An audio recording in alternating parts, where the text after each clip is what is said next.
a psicologia, ela tem tradicionalmente uma inserção na rede, não necessariamente de Niterói, começou inclusive na rede do Rio de Janeiro, a inserção, com a professora Regina Benevides, que foi, na verdade, supervisora de CAPES na rede do Rio de Janeiro, já tem mais de, acho que tem uns quase 20 anos já, isso. Né? Mas isso não é curricular, isso sempre foi iniciativa de supervisores de estágio, pesquisadores. Eu mesmo trabalhei na Rede do Rio, junto com o pessoal do IPUB, durante 5 anos, numa pesquisa. Então, o que eu acho que vai acontecer com o PET, e eu acho que é interessante que não seja só também o PET, porque a psicologia não poderia, na verdade, só passar pela saúde, porque ela também tem outras áreas de atuação que a gente pode dizer que fazem parte da saúde lato sensu, mas não estrito sensu, né? Mas isso não é, na verdade, ainda curricular, né? Nós agora estamos conquistando, com as duras penas, um ajuste curricular que seja mais interessante para o nosso curso, e eu acho que, vagarosamente, a gente se aproximará cada vez mais de uma visão de que a formação não é só num sentido de núcleo de conhecimento, mas ela é, sobretudo, como a profissão é uma forma de prestar serviço ao outro, é, sobretudo, uma forma de se inserir dentro das vários modos de existência em que esses outros, na verdade, estão se exprimindo. Então, por exemplo, as empresas sabem disso, né? Na verdade, o parque privado, eles sabem que uma pessoa que é psicólogo só trabalha bem dentro da empresa se ela se inserir dentro da cultura empresarial. A rede é a mesma coisa. Se você, na verdade, produz um médico que não sabe quem é que é o povo brasileiro, como é que o povo brasileiro vive e tal, não sei o quê, ele vai estar sempre com uma perspectiva distanciada da realidade daquele outro lá, né? Então, eu acho uma iniciativa maravilhosa do PET, que, na verdade, eu acho que, inclusive, isso é trazer os nossos acadêmicos mais para perto da vida brasileira, né? Do modo das culturas existenciais que são concretas da rua, né? Que eu acho que isso é essencial. Então, mas na psicologia a gente realmente vai ter uma luta. A gente está abraçando o PET está sendo, na verdade, apoiado tanto pela coordenação, quanto pela chefia departamental, quanto pela direção do Serviço de Psicologia Aplicada, mas isso não é necessariamente falar do corpo docente como um todo. Como o Francisco falou ainda agora, são 2 professores, né? Ele e o professor Abraão. Aí o Ricardo Sá, sim, mas o Ricardo não está no PET, ele está na rede, né? Então, por exemplo, o estágio do Antônio Pedro em Oncologia é um esforço de uma professora, ele não está vinculado ao PET, né? Seria interessante fazer uma parceria com a Virgínia, eu acho legal. Isso. E com a Cristine também, né? Elas fazem clínica ampliada, eu acho que tem tudo a ver com a rede. Então, eu direi para o PET, assim, enquanto coordenador da psicologia, na verdade, tem tudo a ver com o projeto de vocês. Encabeçando essa nossa reforma curricular, eu vou tentar passar para dentro do nosso currículo o máximo possível de instrumentos e de dispositivos pedagógicos que possam ajudar a gente a estar mais dentro do PET, mas isso é uma luta. A gente vai indo aos poucos. Não dá para prometer agora um currículo que seja adequado ao PET, como é, talvez, o currículo da medicina hoje em dia, né? Então, é isso. Ela falou da rede de saúde mental. Eu sou filho da reforma psiquiátrica. Aconteceu um negócio muito estranho, porque a reforma psiquiátrica e a reforma sanitária são 2 coisas que correm juntas. Eu não sei por que ficou essa clivagem entre reforma psiquiátrica e saúde mental de um lado e SUS do outro. Porque não há oposição, não há nenhum tipo de... Mas isso aconteceu. Você vê que, na prática... Bom, quando é que eu entrei na reforma psiquiátrica? Eu entrei na colônia Juliano Moreira, quando começou a reforma psiquiátrica. Estávamos lá, Pedro Gabriel, todo mundo ocupando a colônia Juliano Moreira. Eu trabalhei no núcleo onde estava o Bispo do Rosário. Foi lá que começou, foi lá que eu comecei. Agora, é uma coisa para mim, eu estou trazendo isso, talvez seja um sintoma a gente examinar essa questão. O que se passou, historicamente, que ficou duas coisas...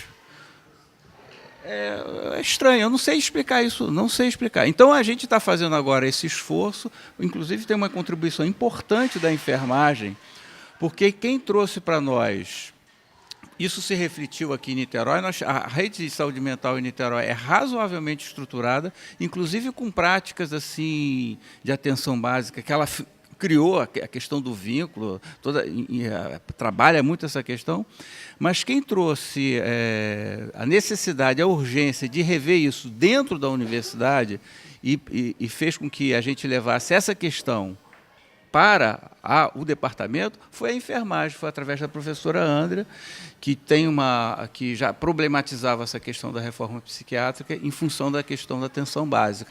Eu só queria ressaltar a importância do PET para a gente, tanto na inserção como aluno, numa equipe multiprofissional, que a gente já começa a ter prática desde cedo, a trabalhar com essa equipe, a contribuir com as informações. Passei pela coordenação no SRI, agora eu estou no CAPS. Lá no SRI foram várias as questões que a gente se identificava para o paciente para conversar. E o paciente se sente maior liberdade de conversar com o aluno do que com o próprio profissional do local, que a gente percebia. Então, a gente tinha questões que ele falava com os alunos e não falava com o próprio profissional do local. Então, isso... O que acontecia? A gente chegava e conversava com os profissionais e eram informações importantes para eles que não podia deixar de ser falado e que eles não contavam. Então, a gente contribuía muito para o serviço do local também, pelo que a gente percebia. E essa questão de trabalhar, eu estou me formando agora e a gente sai um pouco segura da faculdade. Então, isso serve para preparar um pouco a gente. E só a gente sabe, teve a Raquel, aluna de psicologia, que saiu do PET porque se formou agora, e eu também a gente sai com o coração apertado, tanto da faculdade quanto dessa experiência que a gente vai deixar para trás. Mas foi muito bom enquanto a gente pôde participar. Estou com um pouquinho a fala presa, fiz uma cirurgia ontem, estou bem recente, mas você está representando aqui a escola, dizer que é um prazer grande estar recebendo todos vocês aqui, né? A gente sempre vai nas unidades, então é gostoso estar recebendo esse povo aqui. Colocar aqui um programa que já vem desenvolvendo há bom tempo. Antes eu estava na vice-coordenação de curso, já vim acompanhando, e agora na coordenação de curso. E aproveitar o gancho, né, que ela colocou ali com relação à enfermagem. A enfermagem, eu acho que é o grande bom, não só para a enfermagem, eu acho que para as outras áreas, é o trabalhar em equipe, né? Que isso a gente tenta passar na formação, tenta colocar a importância de trabalhar em equipe, para a gente entender o cliente, o usuário, como um ser, né, na sua integralidade. Eu acho que ainda é o grande desafio. Não os campos, as unidades, que a gente sabe que estão sempre em modificação, tem sempre movimento com relação também a políticas, a programas públicos, mas principalmente essa inserção desses alunos trabalhando em equipe e tentando multidisciplinar, interdisciplinar, que eu acho que é um grande desafio para a formação dos profissionais da área de saúde. A ponte, né, com relação ao SUS ainda se dá, né, de forma ainda, eu acho, muito inicial, vamos assim dizer. E eu acho que é um programa que tem enriquecido bastante a questão da formação dos alunos e, principalmente, esse contato com o usuário desde o início da formação, né, que muitos cursos ainda não conseguem fazer esse tipo de ponte. Isso vai mais para frente, depois de tantas aulas teóricas e tal. Então, nesse sentido, eu acho que assim, tem sido um ganho.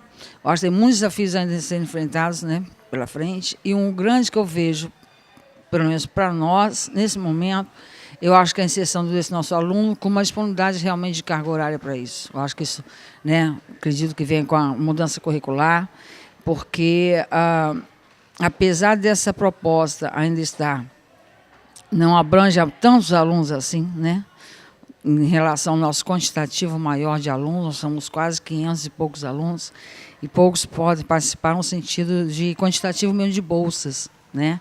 A procura é grande, e aí fica, né, um discurso assim, que está querendo ir embora sem poder, né? Aliás, tem que ir embora sem querer, né?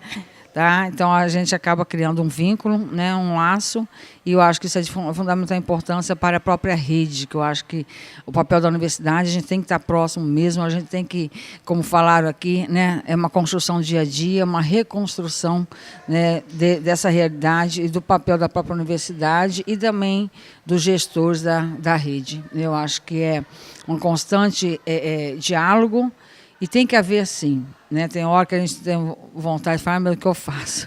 Né? Mas eu acho que é fundamental para fazer essa ponte mesmo com a universidade e a sociedade de uma forma geral. Né? Acho que era isso que eu tinha falar a vocês, e dar boas-vindas. Falar um pouquinho do processo, né, rapidamente, voltar um pouquinho aí histórico, já que teve um bloco de histórico, né? O Francisco falou que é filho da reforma. Eu sou um pouco filha de uma pesquisa, né, de uma parceria que a gente tem com a UERJ, do LAPES, do Laboratório sobre Integralidade em Saúde. E aí, já desde a formação, já estou meio que impregnada, né, no debate de olhar a formação dentro do SUS, para o SUS, né? Então, a gente já veio aí de um processo longo. Tanto eu sou formada aqui em nutrição na UF, a Kátia foi minha professora, e, enfim, trazer um pouquinho esse aspecto, né? A gente teve o último seminário do LAPES agora, e a gente teve a oportunidade de fazer um minicurso lá, né, lá em Cuiabá, e a experiência particularmente minha, né? Eu estou recém-saída do estágio probatório, aqui na UF. Então, essa experiência vem agregando muito valor também na prática da sala de aula, né? Falando um pouco aí dos impactos, olhando o meu processo de trabalho principalmente.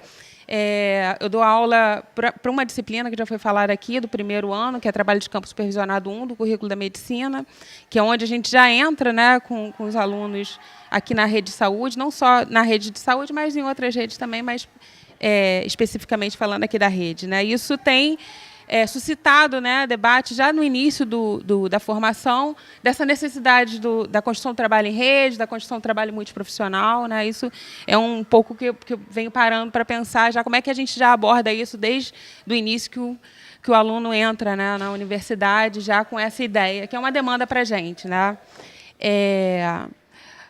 Falar um pouco do atual processo da gente, né? A gente está aí, já acabou de sair do diagnóstico da rede, a gente fez esses seminários internos, como foi falado aqui, isso foi um passo importante também nesse trabalho conjunto dos preceptores, né? No meu caso, das preceptoras, que só tem mulher de preceptora, com os alunos, né? Dessa corresponsabilização dos profissionais da rede na construção desse processo, né? Isso foi muito importante, olhar as preceptoras apresentando com os alunos e se implicar naquela responsabilidade daquele produto, né, daquela produção, isso foi bem bacana também, essa troca. A gente tem uma agenda aí de divulgação, né, do nosso processo, dentro dos cursos, através das jornadas de cada curso, né, a gente vai entrar agora aí na agenda acadêmica, e estamos com um espaço importante dentro da agenda acadêmica aqui da universidade para a divulgação desse trabalho todo. O pessoal está disparando aí para eventos científicos, e aí, já, na verdade, desde 2010, quando eu entrei, né, a gente já tem essa pauta aí na nossa agenda, né? Falar um pouquinho lá da nutrição, né? Não sei se a Kátia vai falar depois um pouquinho. A gente esteve aí defendendo agora em agosto 2 trabalhos de conclusão de curso de ex-bolsistas do PET, né, que se motivaram a olhar o currículo da nutrição e problematizar alguns aspectos da formação dentro da nutrição, o espaço dentro da saúde da família, a construção do cuidado, né, da atenção voltada para o cuidado. Então, foi importante para mim participar também dessas 2 construções, junto com 2 ex-bolsistas que já estão aí no mercado de trabalho. E um caso, lá já falando do PET velho, né, como a gente costuma falar, do impacto disso também no profissional, né, nos profissionais de saúde. A gente teve uma preceptora que, buscando a qualificação, né, aí dentre outros também, né, fez o curso lá de atenção à saúde do idoso na Fiocruz. Então, acho que cria vários impactos em diferentes frentes, né? Obviamente, na formação dos alunos, para pensar o processo de trabalho dos próprios preceptores, né, e o nosso meio de processo de trabalho dentro da universidade. Eu acho que está sendo uma frente de trabalho importante. Dentro também do histórico, não tinha como saúde da comunidade não estar junto, né? Mesmo que a gente seja uma unidade na UF que não tenha uma graduação específica, mas, a gente, como o Aloysio falou, a gente está pesado dentro dos cursos, principalmente na medicina, né? Então, ficar de fora disso, aí a gente tem aí, desde de 2008, como a Ana tinha falado, os professores professor Armando, a professora Cláudia, a Mônica, o Marco Sena. Então, a gente passando aí, hoje a gente tem 3, né, professores do Saúde da Comunidade aqui participando dessa construção coletiva. E é um pouco isso, passar um pouco essa impressão e como é que isso está impactando, né, no nosso dia a dia. Eu participei do primeiro PET, né, do PET 2, né? PET velho, né, mas eu precisei, por coisas da vida, precisei sair, né, depois, e aí a gente também sofreu um pouco essa dificuldade de ter algum outro professor, algum outro docente que ocupasse o espaço, né? Mas agora a gente voltou, né? Fizemos uma rediscussão lá, e aí outras propostas também surgiram, e aí voltamos, temos 2 professores, um em cada proposta, né? Em cada grupo, um no Redes e o outro no Cegonha, né? E os alunos gostam muito desde o início, até mesmo quando era o Pró-Saúde, né? Não tinham muitos alunos, mas o início não tinha bolsa, e os alunos, mesmo assim, queriam participar, queriam estar discutindo, queriam estar presentes para conhecer a rede, para trabalhar um pouco mais na rede, né? O que a gente já faz na nutrição, acho que desde que o curso se criou, né, que vai fazer 45 anos agora de curso, então a gente está na rede desde essa época, né? Eu não estou desde essa época na rede aqui, né, porque eu estou aqui na UF desde 2002, né, mas a gente já passou por várias unidades, acho que, não sei se todas, mas várias unidades aqui da rede de saúde aqui de Niterói.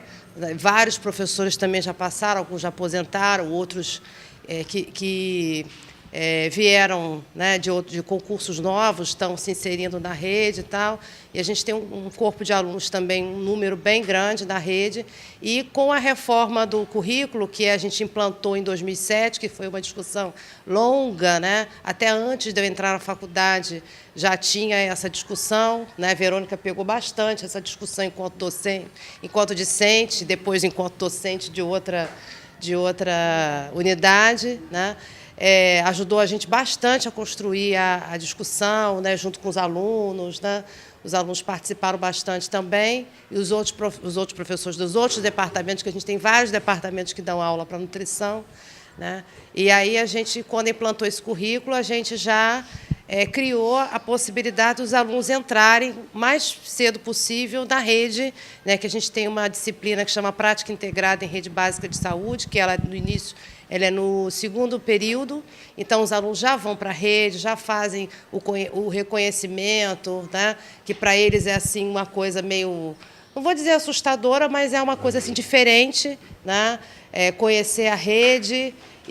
Mas eles gostam bastante dessa disciplina, e depois tem a disciplina de política de saúde no Brasil com a Verônica e com a Cláudia, que às vezes elas trocam, né, a responsabilidade da disciplina, e outras, dentre outras disciplinas do próprio currículo, que ajudam na formação desse profissional, né?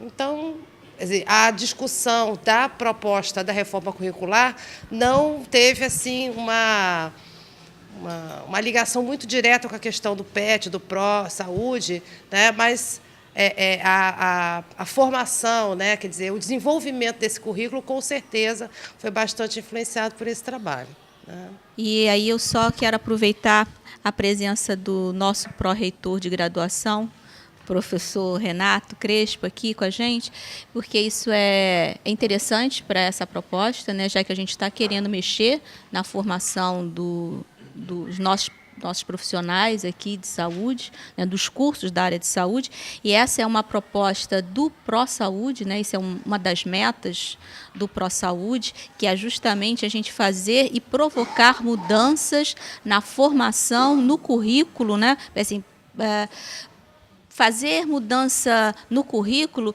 a gente pode até considerar algo mais fácil de fazer, né? Porque você vai lá, é uma questão mais de mexida e tal, da estrutura organizacional.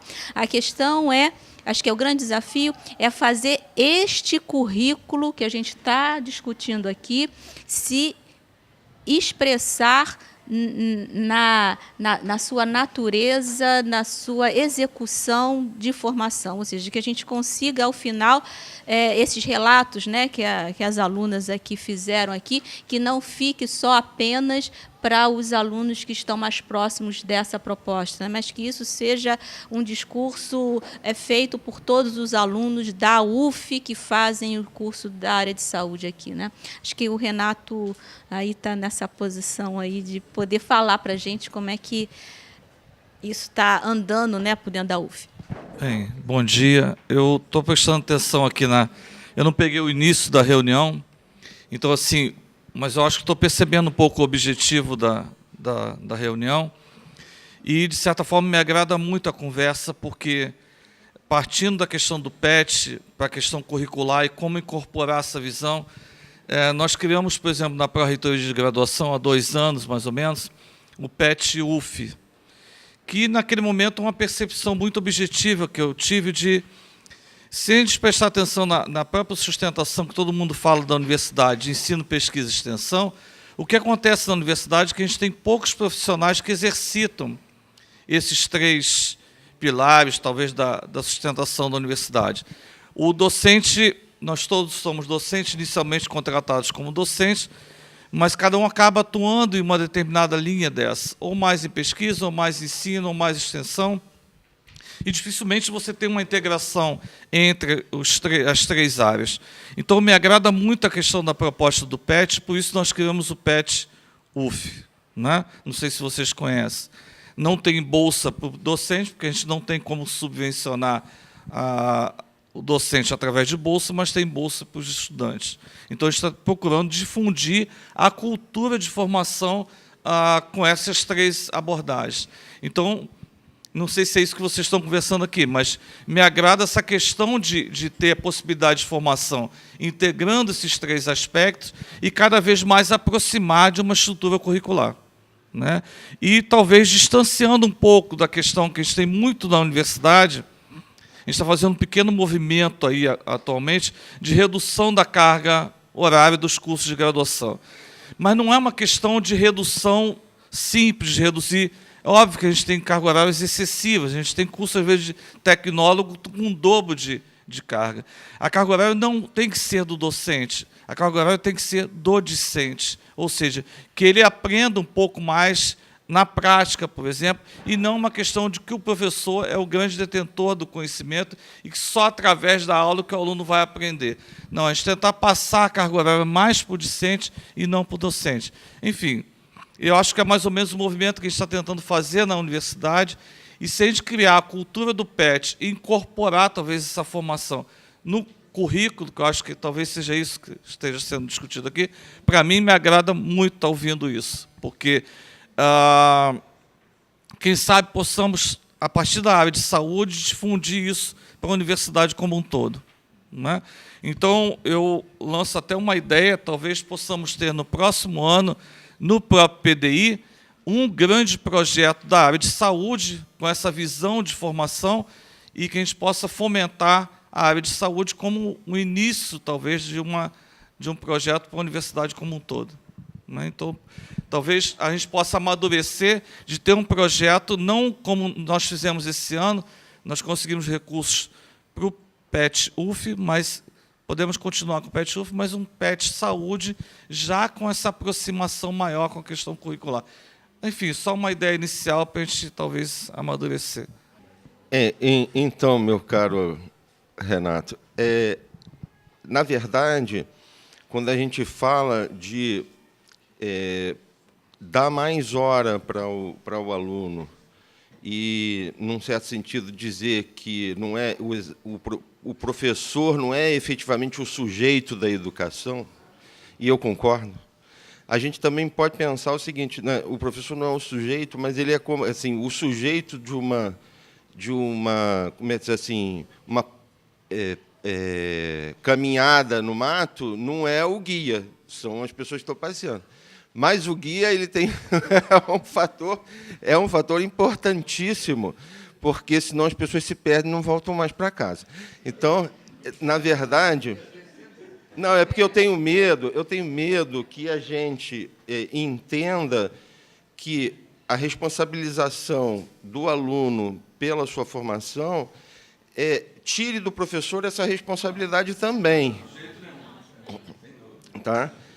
Eu acho que o professor e aluno é uma relação de reciprocidade como os dois lados de uma folha de papel. Não existe professor sem aluno, não existe aluno sem professor. Né? E eu tenho medo também de que isso possa gerar, aqui dentro da universidade, uma ideia de que os currículos têm que ter menos horas para o professor e a gente ter menos contratação de professor. Eu tenho medo disso. Porque a gente, na verdade... me desculpe, mas eu tenho que me manifestar, manifestar meus medos. Porque na nossa área, não em Niterói, obviamente, mas na nossa área, a gente vive um pouco essa dificuldade, porque a UF criou 3 cursos na região Rio das Ostras, Campos e Volta Redonda, e esses cursos eles têm problemas de professor, né? Eles estão... eles têm esse problema. Então, eu fico temeroso disso. Eu acho que o professor mudou de figura na educação. Né? Ele agora é mais um guia do que aquele que detém o conhecimento. Ele está ali mais para orientar para coisa, e a ação, o sujeito verdadeiro é o aluno. Aí eu concordo. Mas não que a gente dê, porque muitas faculdades privadas dão hora de estudo para o aluno livre do professor e colocam isso na integralização curricular. Eu acho que isso a gente não deve fazer. Desculpa, mas eu tinha que falar. Eu sou presidente da ALFA, né? E sinto que a saúde mental está muito aquém do que deveria ser. Profissionais que se especializam na saúde, dificilmente a gente encontra aquele profissional que quer ir para a saúde mental. Há o concurso para a saúde, mas não há especificação para a saúde mental. É um processo árduo, difícil, e que nós estamos enfrentando com muita luta. Nós não temos nada para agradecer na saúde mental, porque tudo que a gente consegue, o mínimo, é com muito esforço. Nós temos os CAPs faltando muito profissional. Por quê? Todo mundo já sabe o porquê. Esse RPA, o paciente se acostuma com o profissional. De repente, o profissional faz um concurso, sai, e como fica esse doente? Ele regride e vai lá embaixo novamente. Eu posso dizer isso porque eu tenho um sobrinho esquizofrênico que se trata no Largo da Batalha. Ele, há 25 anos, nós lutamos com ele. E só no CAPS nós conseguimos que ele tivesse uma vida normal. Mas, cada vez que um profissional se afasta, ele vai quase a estaca zero. Então, eu acho que a saúde deveria abranger mais a saúde mental, proteger mais os profissionais da saúde mental, porque o doente mental, ele não é uma pessoa incapaz, porque ele, às vezes, tem uma inteligência maior do que a nossa. E eu vejo isso pelo meu sobrinho. Ele faz, no CAPS, ele escreve sobre a célula-tronco. Não é isso, Maria Alice? No jornalzinho. Entende? Então, ele se aprofunda nessa medicina, ele estuda, ele compra revista, livro, tudo isso. Então, ele não é uma pessoa alienada, ele precisa de uma atenção maior, né? Porque eu tenho a impressão que a mente dele vai além da nossa, né? Então, eu queria deixar aqui um pedido para que a saúde no todo abrisse uma brecha maior para a saúde mental, porque nós estamos precisando muito, né? Inclusive no processo de crack, né? Nós sabemos como está sendo tratado o crack. Como? Pega, bota lá, e aí? Quem vai cuidar? Nós não temos profissionais específicos para isso. E como é que fica a nossa sociedade? Quem tem filhos, quem tem netos, como eu, que tenho até bisneta, eu fico pensando, o que será o Brasil de amanhã? Né? Porque a saúde mental precisa de muito amparo, muito mesmo, porque é uma área que precisa de carinho, né? Precisa de muita habilidade. E o meu pedido aqui, como presidente da Alfa, é que a saúde providencie mais recursos para a saúde mental. Eu agradeço, me senti muito honrada com o convite de vir, e estou vendo que realmente os projetos estão ótimos, a saúde está crescendo, mas eu peço pela saúde mental também. Um abraço a todos, obrigada. Então, a senhora Margarida falou sobre a rotatividade de pessoal na saúde mental. Isso é uma coisa que a gente pode observar de perto, estagiando na coordenação de saúde mental através do PET. A construção do relatório de gestão de 2011 e 2012, a gente detectou que 82% dos profissionais atuantes na rede de saúde mental de Niterói, 82% para 2011 eram vinculados por RPA, que se é que pode chamar de vínculo. E então, folha de pagamento sem contratação, tem o módulo de autônomo, isso.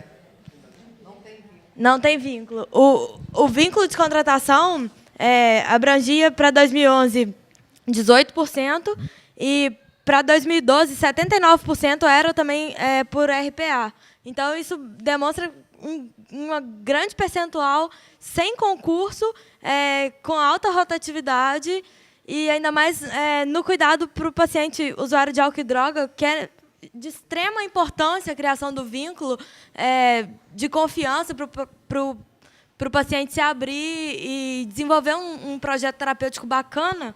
Isso é bastante lamentável, assim. Bom, eu ouvi essa primeira rodada, né? Achei interessante poder perceber essa movimentação, né, dos cursos, do currículo, dos docentes, dos alunos. A colega usuária, eu esqueci o nome da senhora, dona Margarida, colocando essa questão muito contundente, né? Parecia que a gente estava num mar de rosas e, de repente, a Margarida fala assim, espera aí, viu? Espera aí que tem mais coisa.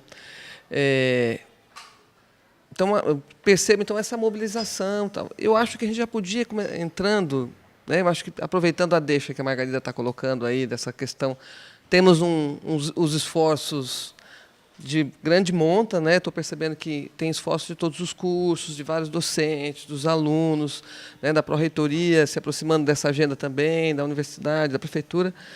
Acho que a gente poderia entrar um pouco nas coisas que vocês perceberam quando vocês pararam para pensar, bom, até quais são os nossos grandes desafios naquelas frentes, né? Que a gente apontou na autoavaliação, pensando que mexer na estrutura da universidade e nos seus processos produtivos de trabalho, mexer na estrutura da rede e dos seus processos produtivos de trabalho não é fácil, e impactar lá no final, na ponta, onde o cuidado acontece, é sempre um grande desafio. Inclusive, a gente, às vezes, faz esforços para caramba, mas lá onde está acontecendo o encontro entre o usuário e o cara que cuida, às vezes isso não se repercute como a gente esperaria, né? Na verdade, esse é o grande desafio. Como é que a gente constrói iniciativas que chegam a esse lugar onde as coisas realmente acontecem?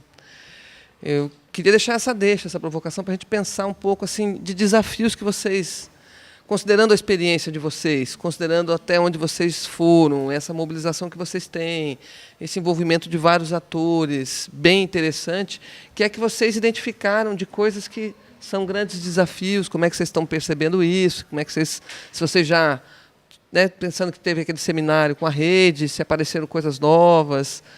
Eu acho que a gente começa essa conversa falando sobre isso agora e a gente pode fechar amanhã.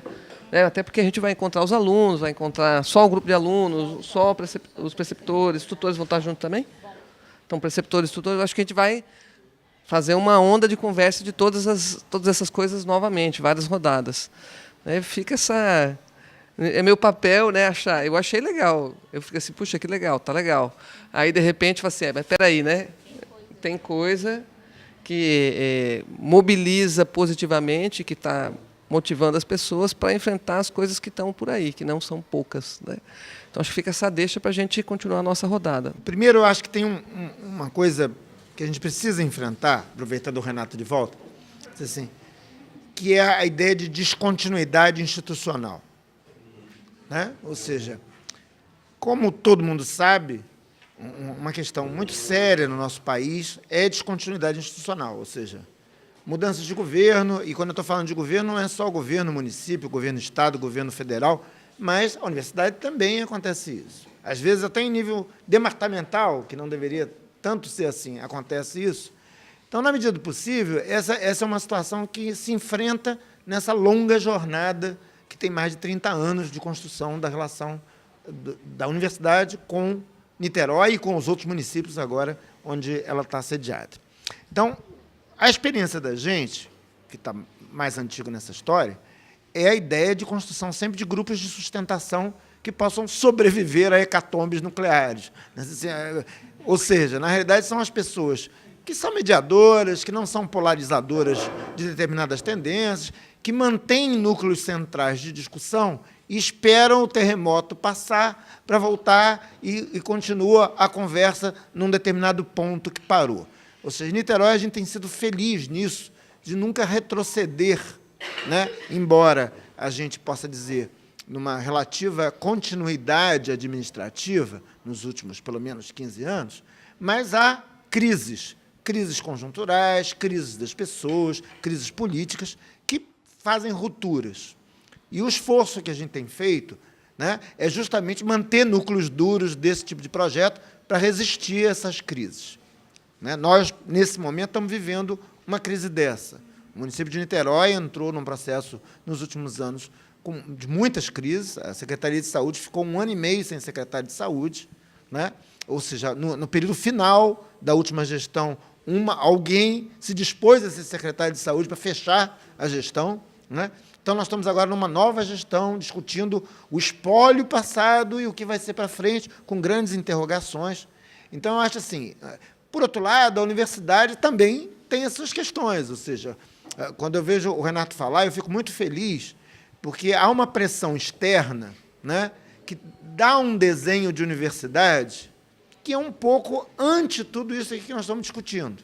Né? No momento que eu privilegio a excelência, privilegio a produção acadêmica do ponto de vista da produção de artigos em determinados quales, de abacate, ou seja, a pós-graduação é mais valorizada que a graduação, e todos nós aqui estamos na maré, desde sempre, ao contrário. Né? Nós organizamos pós-graduação para dar sustentação à nossa graduação, e não ao contrário, como é feito normalmente. Nossa produção acadêmica é uma produção acadêmica conquistada com muito esforço para mostrar que assim, nós somos tão cientistas quanto o cabra da bancada, o sujeito, ou seja, que tradicionalmente ocupa esse espaço. Mas os espaços, por exemplo, de publicação, são muito difíceis. Recentemente, quem trabalha no campo da saúde coletiva, foi o livro, que é o espaço de divulgação maior da gente, foi reconhecido com alguma equivalência a artigo. Então, tem toda uma série de dificuldades de ordem conjuntural no campo da universidade, do reconhecimento, da própria produção, do próprio destino de carreira docente, que não privilegia muito esse tipo de realidade. Então, assim, é um esforço, é como se a gente tivesse que ser o doutor produtor de ciência, mas, de vez em quando, a gente vai na comunidade trabalhar lá, meio que por força. Aquela velho ranço do pedaço pobre da extensão. Nós, do Instituto, desde a fundação do Instituto, há 18 anos atrás, a gente tem tentado enfrentar isso, dizendo assim, o eixo da nossa construção é a nossa relação com a sociedade. tudo gira em torno disso. O ensino, a pesquisa, tudo que nós fazemos pensando nessa relação. Essas iniciativas também, de alguma forma, trabalham nesse sentido.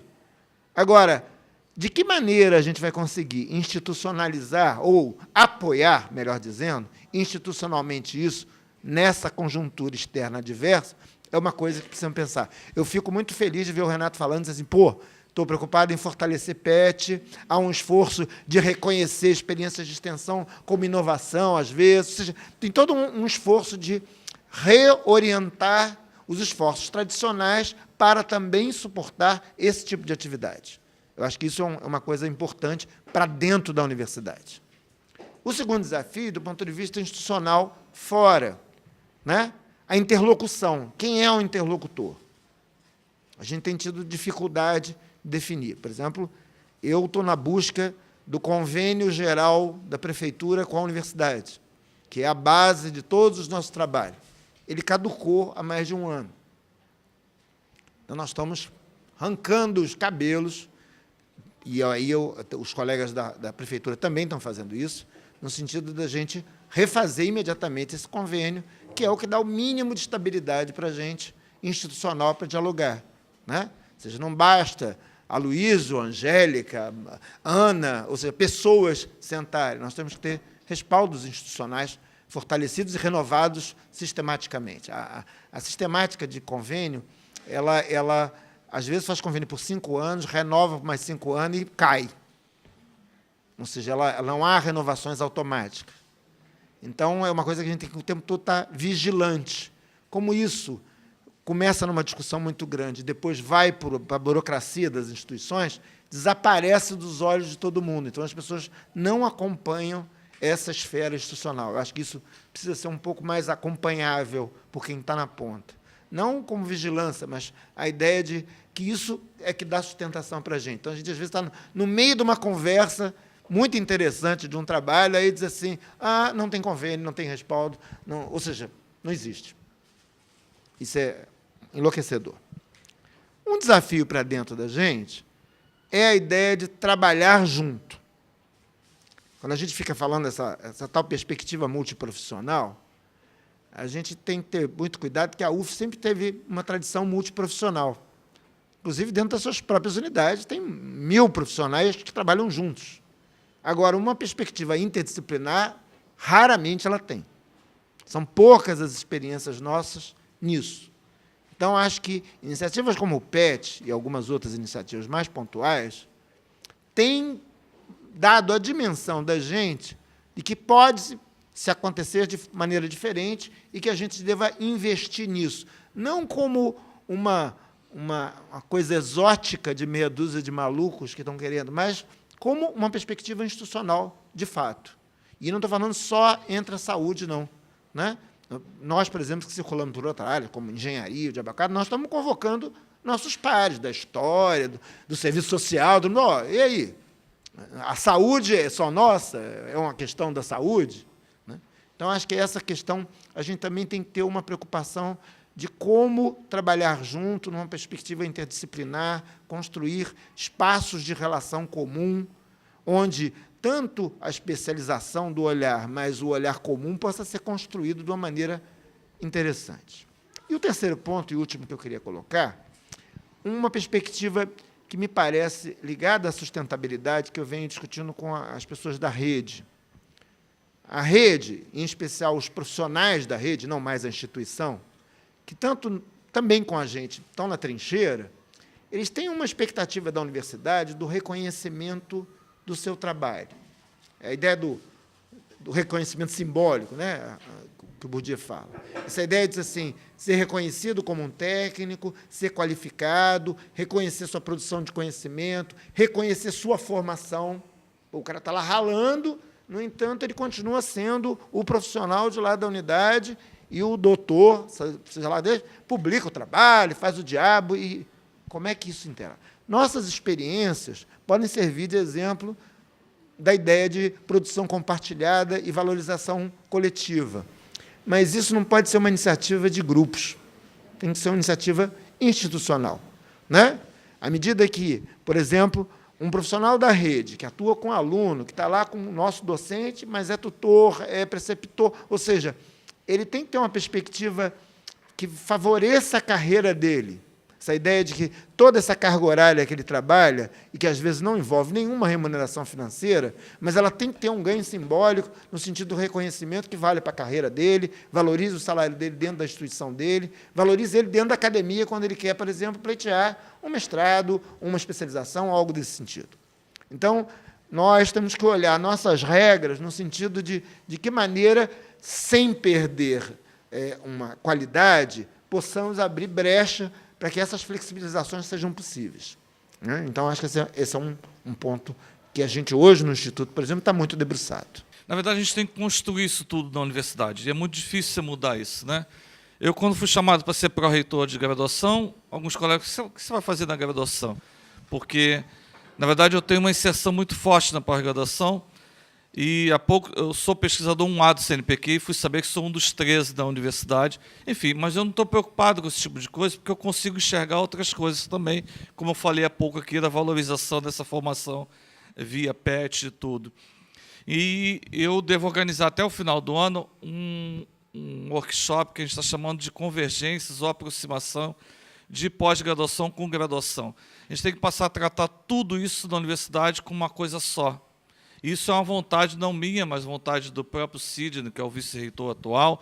Enfim, tentar criar essa cultura da universidade, e que não é fácil. Você falou aí, e é por aí mesmo.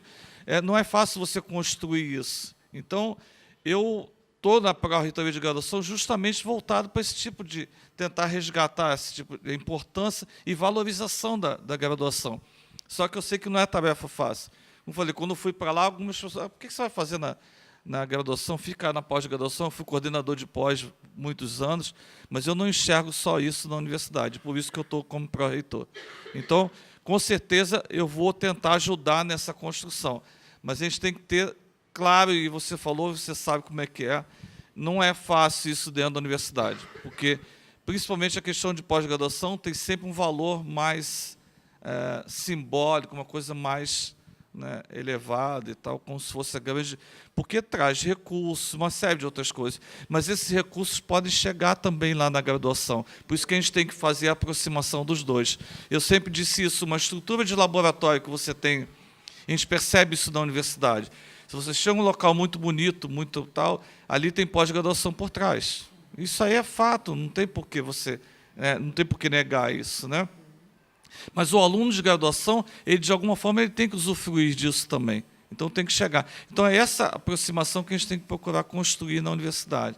Então, o fato de montar esse workshop, esse ano ainda que eu estou tentando, a gente não tem pernas para dar conta de tudo, mas eu queria fazer ainda esse ano, é plantar alguma coisa em termos de aproximação, programas que são feitos em conjuntos, por exemplo, o próprio PET tem atividades PET que são relacionadas a programas de pós.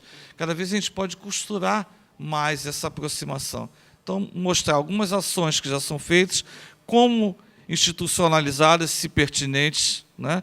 E criar outras. Então, acho que é por aí, o caminho é esse mesmo. Mas, sempre lembrando, não é fácil, né?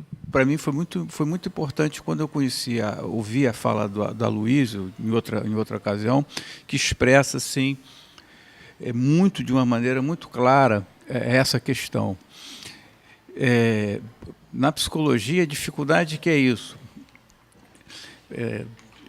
Esse ponto específico das pessoas levarem a sério e tirarem as devidas consequências, que a gente não pode pensar a organização da universidade sem pensar a articulação com a sociedade. Para que a gente forma os alunos?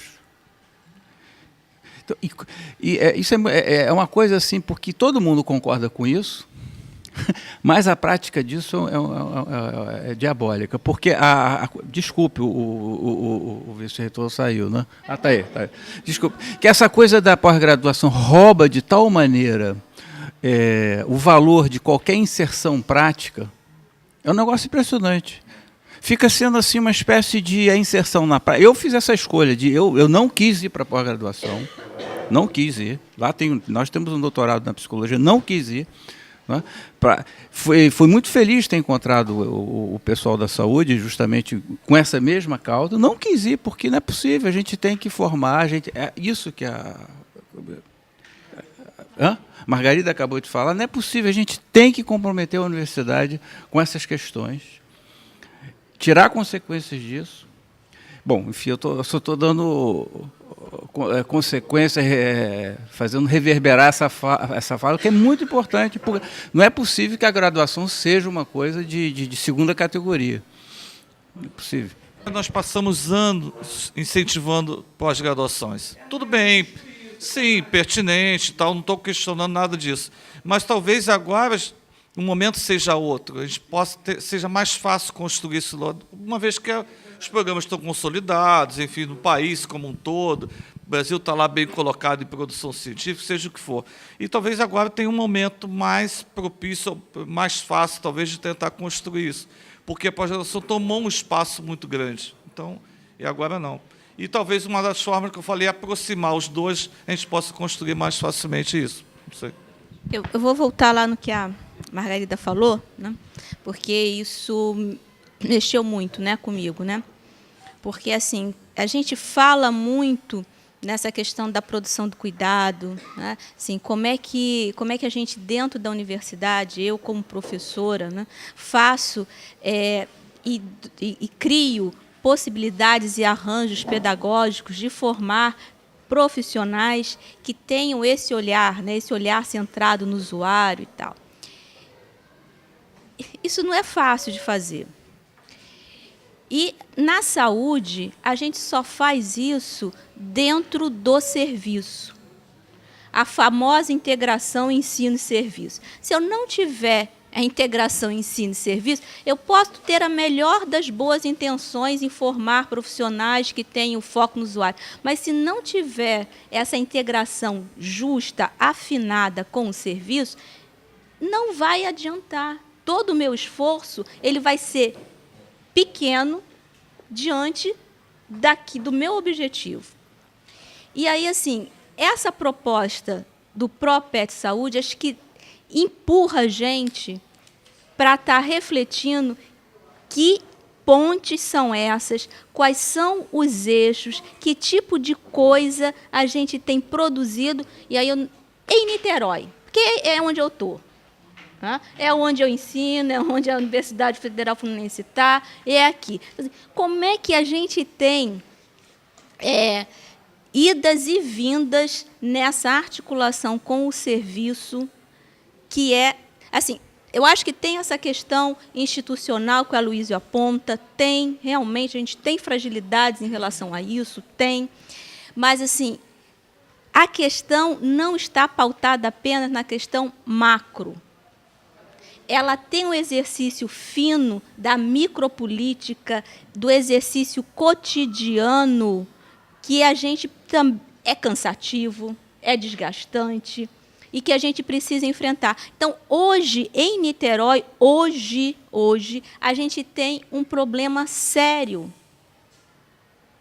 Sério, que é assim...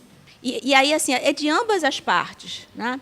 Por um lado, eu tenho o professor, e aí, sim, com a faca no pescoço, porque tem que produzir, porque tem que fazer não sei o quê, tem que fazer não sei o que lá, e se afasta, porque também tem a carreira acadêmica dele, tem isso.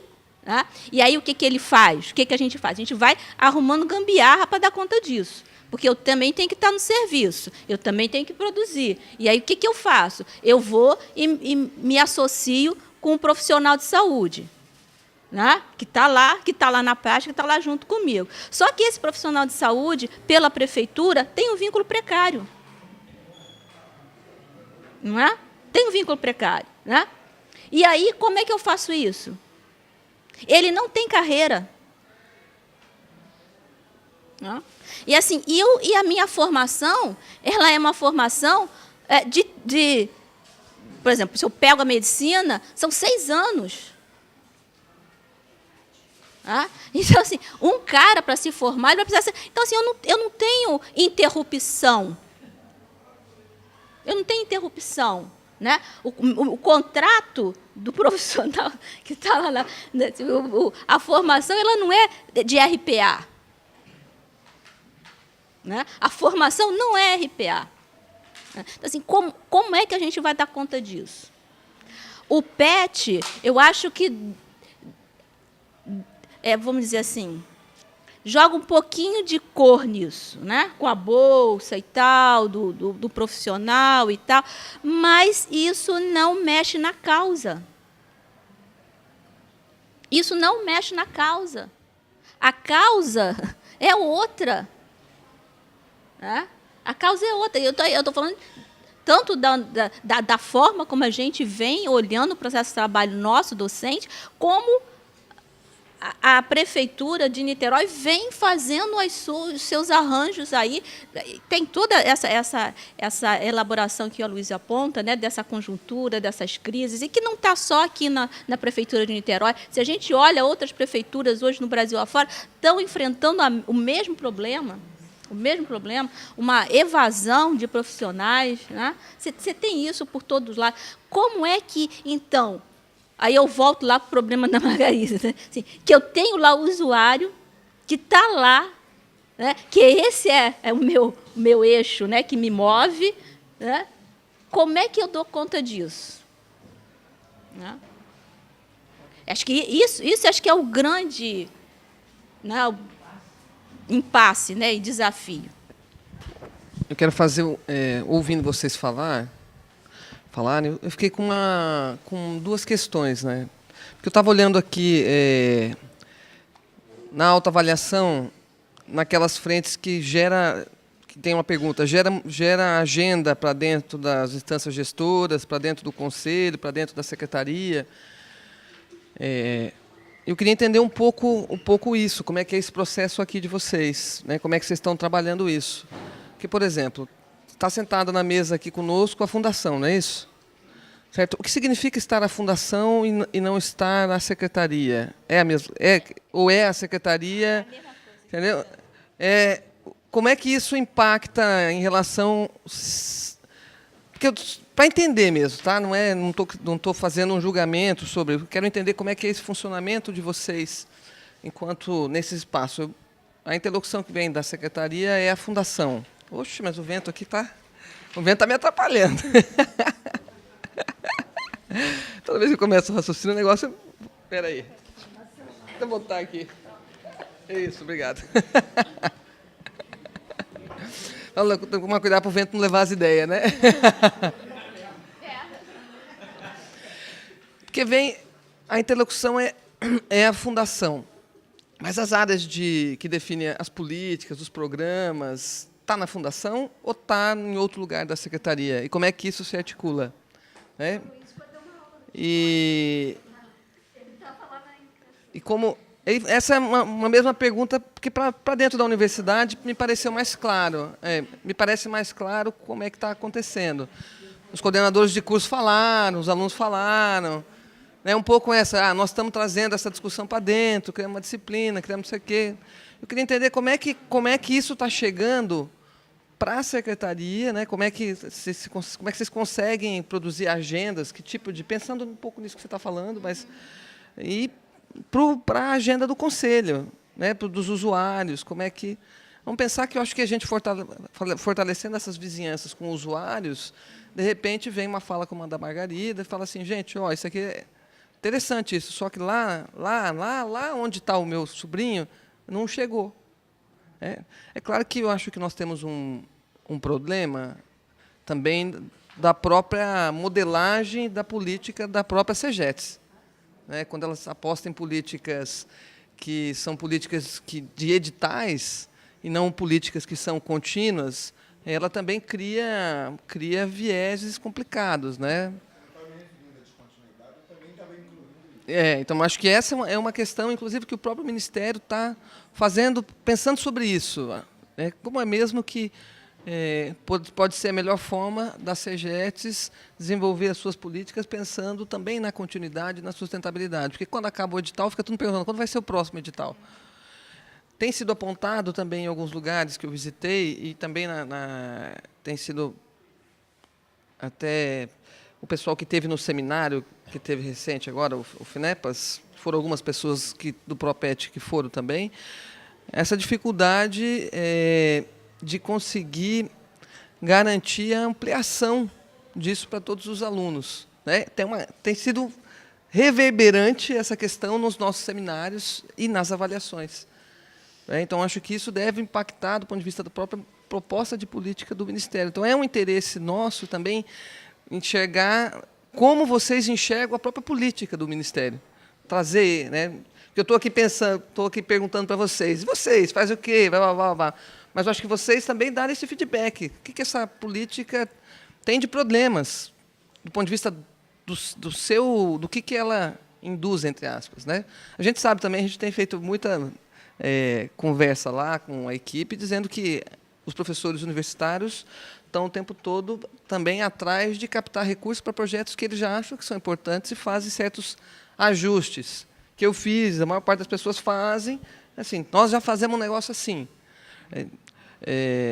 Enquanto isso impacta no resultado final da política. De repente, um edital ele vem, você constrói uma peça de comunicação com esse edital, capta o recurso, mas você está fazendo mais coisa do que o edital prevê e que vaza o próprio edital, ou então coisas que não prevê e que não tinham nada a ver. Então, em alguns lugares, a gente viu as pessoas querendo fazer do PET a construção do seu doutorado, coisas desse tipo, né? Então, só para dar exemplo, estou dizendo que exemplos de coisas que vão... Então, acho interessante também dar esse feedback para a gente. Eu acho que, assim, eu estou perguntando como é que repercute lá na pró-reitoria, ele está dizendo, como é que isso repercute nesses vários lugares. Porque a agenda da mudança ela não é uma agenda... Ela é fácil da gente falar, mas ela é fácil de ser produzida enquanto efetiva, como efetividade, né? Então, e ela também não é uma coisa que se constrói sozinho, não tem ninguém que decide o currículo e fala assim, agora vamos fazer o currículo. E os professores, né? Que aí eu acho que entra um pouco naquela questão que você estava colocando, como é que a gente inclui os outros professores que não estão, a princípio, mobilizados com a mesma questão. E aí nem gostaria de usar o tema sensibilização, mas como é que... Porque são desafios, né? Estou aqui já saindo um pouco desse meu papel de avaliadora, viu? Mas da gente entrando mesmo na roda de conversa, como é que o grupo que tem essa experiência que vocês têm tem pensado sobre essas coisas, né? Se vocês já pensaram, como é que vocês pensaram? Como é que... Porque a gente estava comentando aqui, então, por exemplo, essa semana eu vi uma qualificação de mestrado que ele estava discutindo justamente o ProPet. E aí, qual é o discurso que os alunos colocam? Que é aquele discurso que a gente, às vezes, que dá aula em saúde coletiva, ouve, né? Ah, legal isso aqui, não sei o que, legal, mas assim, agora, professor, eu vou entrar agora no negócio que é o meu, que é lá no hospital. Legal, gostei de conhecer vocês, legal, mas isso aí não é uma coisa que... Ou então uma outra coisa que apareceu é legal participar, mas o problema desses lugares é que os usuários não têm educação, por isso que o negócio não acontece. Então, o problema é dos usuários, né? Eles é que não sabem como é que se cuidam. Uma vez escutei uma fala muito engraçada numa assembleia de docentes, dizendo que o maior problema do Hospital Universitário Antônio Pedro eram os alunos e os pacientes. Se eles não existissem, tudo seria bom. E eles não estavam brincando. Eles não estavam brincando. Não estavam brincando. Essa é a situação mais séria, que as pessoas não estão brincando. Porque, normalmente, as pessoas trabalham autocentrado, umbigocentradamente. Essa é a ideia do meu espaço. Mas eu queria um pouco trabalhar com as provocações da Kathleen, que a ideia, primeiro, voltar ao tema inicial da minha fala, que é a ideia da descontinuidade. Ou seja, que perpassa nossa vida e nossas instituições. Em especial, com relação a esse programa, a CEGET é um bom estudo de caso de descontinuidade, né? Desde que ela existe, eu já vi as coisas mais variadas acontecerem, né? Dava para construir um traçado de eletrocardiograma, vamos dizer assim, com arritmia, para ver a trajetória da CEGET. Mas existe uma linha tênue e percebível de continuidade, essa é a questão. Existe sempre um grupo maluco que resolve manter as coisas e continua sobrevivendo, que é um pouco a nossa estratégia. Eu, particularmente, depois de tantos anos lidando com esses temas, eu não tenho mais a esperança que vai haver uma grande mobilização de massa, que todos os docentes vão ficar imbuídos desse espírito. Para parar. Até porque acho que tem especificidades, tem a razão de ser das criaturas, ou seja, tem milhões de discussões na qual a gente tem que trabalhar com a ideia de que são movimentos. Nós pertencemos a um determinado tipo de movimento que, às vezes, se hegemoniza em determinadas situações de poder, às vezes perdemos. A ideia de direcionalidade do movimento é que me preocupa. Quer dizer, para onde vai essa canoa? Se ela vai desordenadamente, opa, ela põe em risco minha vida. Né? Agora, se ela vai parando acolá, desvia acolá, eu sei como remar e botar no meu rumo de novo. A minha preocupação como pessoa é tentar manter grupos juntos. Essa ideia de dizer assim, eu sozinho poderia estar muito bem na pós-graduação fazendo as minhas coisas. Eu passei minha vida inteira investindo em coletivos, manter coletivos, discutir coletivos, porque acho que é a razão de ser. E esses coletivos discutem, quando eu estou falando, não é um coletivo só da universidade, o coletivo dos serviços, o coletivo da população. Né? Então, são essas experiências que têm dado sustentabilidade para a gente ao longo desses 30 anos de história. Né? Então, se na medida do possível, que a gente tem esse tipo de estratégia, e um mínimo de continuidade institucional, por parte da universidade, por parte do governo, opa, esses grupos se mantêm fortalecidos dentro desse tipo de proposta. Né? Agora, as descontinuidades abruptas põe todo mundo... Né? Imagina se, de repente, eu tenho que publicar não sei quanto, fazer o diabo a 4, óbvio que eu vou largar todo mundo. Porque, senão, eu, pessoalmente, vou ser punido. Mentira, eu estou mentindo para vocês. Né? Não faz parte da minha cabeça isso. Mas esse é o pensamento da maioria das pessoas. Né? Então, por isso, descontinuidade, para mim, é uma questão muito séria. Acho que o momento atual e os outros momentos que antecederam, mesmo descontínuos, foram importantes. Na universidade aqui, a evolução é positiva. Se a gente olhar 32 anos atrás, discutindo isso, uma meia dúzia de malucos do movimento estudantil, talvez, e uma meia dúzia de rebeldes docentes, estaríamos todos presos, levando um caburão. Hoje a gente pode discutir num fórum ampliado dentro da universidade, como política, né? Como inflexão da política. Acho que o Renato foi muito feliz de ter colocado essa coisa assim, houve um movimento nacional de foco na pós-graduação, mas a gente tem observado há alguns anos uma inflexão dessa discussão, por exemplo, quando extensão começa a ter prestígio, ou seja, essas coisas que dizem que a gente...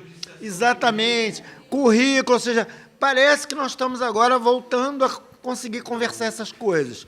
Então, quando eu olho aqui, por exemplo, um curso de medicina, um curso que tem mais de 80 anos na UF, que, com toda a oposição da maioria dos professores, com todas as dificuldades, com todas as brigalhadas, ele se mantém, e até agora não teve outra proposta ao contrário, né? Assim, concreta, assim, quando eu vejo a enfermagem no mesmo caminho, quando eu vejo o odonto fazer esse caminho, opa, estamos crescendo. O movimento cresceu, não é Aloysio, Ana, não. Esse movimento tem consequência, a gente consegue produzir filho, produzir coisa. E os estímulos governamentais têm sido bem aproveitados pela gente, porque a gente não faz projeto para o estímulo, a gente usa a estratégia que você falou. A gente já está construindo um negócio, opa, tem um negócio, chama de PET, então traz para cá. Chama de não sei o quê e traz para cá. Mas o rumo, a direcionalidade é o que mantém a gente vivo e funcionando nessa perspectiva de ampliação, sustentação e reprodução. Reprodução no sentido humano mesmo. Assim, quando eu vejo meus alunos participando dessa discussão e virando docente, como, por exemplo, a Verônica, eu estou feliz da vida, vou poder me aposentar. Né? Ou seja, o que eu pretendia fazer não é a obra do Aloysio, é a obra de todos. Ok? Então, um pouco essas questões que eu queria colocar. Quando você me pergunta sobre a questão, né, a fundação e a secretaria, como é que é isso, etc. Aqui em Niterói, na verdade, no início da década de 90, optou-se por montar uma fundação pública de direito público. Tá? E esta fundação é quem executa a política de saúde. Então, na Secretaria de Saúde, na verdade, você ficou com uma estrutura super pequenininha, todos os funcionários da Secretaria migraram para a fundação, fizeram uma opção pela fundação, e todo mundo, então, passou a exercer. Você deve ter, no máximo, 10 pessoas que são da Secretaria. O restante, todo mundo é fundação. Então, quando a gente está falando da questão da política, da inserção dos trabalhos e etc., nós todos da Fundação estamos envolvidos nisso. Quando você coloca, e como é que está essa agenda interna, e como é que a gente tem trabalhado isso na Fundação e etc. Todas as discussões em relação ao projeto, né, do ProSaúde, do PET, etc., tem sido feito coletivamente com todas as pessoas envolvidas. Eu acho que você vai perceber melhor na parte da tarde, quando você terá aqui os preceptores, né, que é quem está lá no dia a dia, etc. Envolvido a nível central, nós temos a coordenação de saúde mental, que é a Mônica, que está aí do teu lado. Eu, Angélica, que sou da atenção básica, né, na questão do médico de família.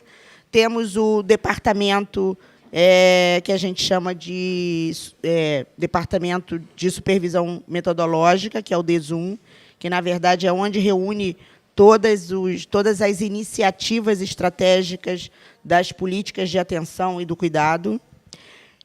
Temos a Coordenação de Vigilância em Saúde, que também está envolvida. Então, temos uma estrutura que está envolvida nesse projeto, e nós todos ligados a uma vice-presidência, que é a vice-presidência ambulatorial coletiva e de família, aqui é chamada desta forma. E, nessa estrutura, nós temos um núcleo de educação permanente e pesquisa. Esse núcleo de educação permanente e pesquisa, também envolvido, é que tem feito essa costura de estar sentando, vendo em que unidade vai acontecer, quem tem perfil para ser preceptor, e discussões em relação a isso. Então, o avanço que a gente vem, que eu pontuei inicialmente, né, que é a questão de que fazer com que aquela unidade, dentro daquele território, com outras unidades ao redor, possam estar fazendo um trabalho ali intersetorial, envolvendo o aluno, envolvendo o usuário, envolvendo o profissional. Então, essa tem sido, na verdade, uma estrutura que a gente vem trabalhando, e eu acho que é o que tem produzido. Nós fizemos agora, internamente, um seminário em que a gente pontuou alguns nós dessa formação da rede, de como, que situações a gente precisaria estar envolvendo. A gente tem aí um relatório de que algumas situações ali precisam ser avançadas. Isso foi trazida para o nosso vice-presidente, que está reorganizando um seminário agora interno, para que a gente possa estar discutindo as redes de atenção. Então, eu acho que essa tem sido a produção, nesse momento, né, do que o PET tem trazido para a gente, além daquilo que eu te falei, assim, de estar com outros cursos e outras pessoas que estão vindo, a mudança do currículo. Isso trouxe para a gente alguns profissionais já formados, por exemplo, no curso de medicina. Pô, já tem uma geração que já está lá e que já passou, né? E diz assim, eu fiz a residência, não sei onde, eu fiz a minha graduação na UF, não sei. Então, eu já tenho um fruto, né, desse trabalho, dessa que eu acho que é importantíssimo para nós, né? E que vem gradativamente discutindo. Agora, é uma gestão, quer dizer, nesse momento, a gente está numa gestão nova, a gente assumiu em janeiro, né? Algumas mazelas que já vêm de alguns anos, que não é só da gestão passada, né? A gente sabe que não. Já tem alguns anos, principalmente essa questão, por exemplo, da descontinuidade do trabalho da saúde mental, e etc., etc. Eu acho que essa gestão atual ela está tentando se trazer alguns recursos para que a gente possa estar mudando isso, né? Já se pensou na questão do concurso, ou se vai ser um concurso pela fundação estatal, e etc, etc. Niterói também está pensando nessa possibilidade de montar uma fundação estatal de direito privado. E essa tem sido algumas discussões que a gente tem travado, tanto com o nosso Conselho Municipal, na verdade, na semana passada, a discussão no Conselho foi a fundação estatal, com a própria Câmara de Vereadores, né, que a gente também está refletindo e discutindo com ela e fazendo, provavelmente vão ter uma audiência pública sobre essa questão da discussão da fundação. Mas eu acho que é uma forma, hoje, da gente estar buscando alternativas para os problemas que a gente ainda tem de recursos humanos, da política de recursos hoje na fundação e etc. Então, assim, aqui o médico de família é um convênio com a Associação de Moradores que dura há 21 anos, que nunca teve nenhum tipo de problema financeiro, né, e político, mas temos um Tribunal de Contas que considera que a associação não tem a natureza de produzir saúde e que ela, então, não poderia ser uma instituição que tivesse, com esse convênio, executando este serviço. Então, daí surgiu toda a discussão de alternativas para que a gente pudesse estar trabalhando tanto com a questão do saúde da família, como com a questão da saúde mental e de outros, né? A gente tem aí agora alguns projetos estratégicos, quando o Melhor em Casa, o consultório na rua, a academia da saúde, isso tudo está sendo pensado de uma forma em que a gente possa estar trazendo através de concurso, ou para uma fundação ou para outra, que aí agora seriam 2 fundações, se for o caso. Tá certo? Então, é isso que a gente tem trabalhado.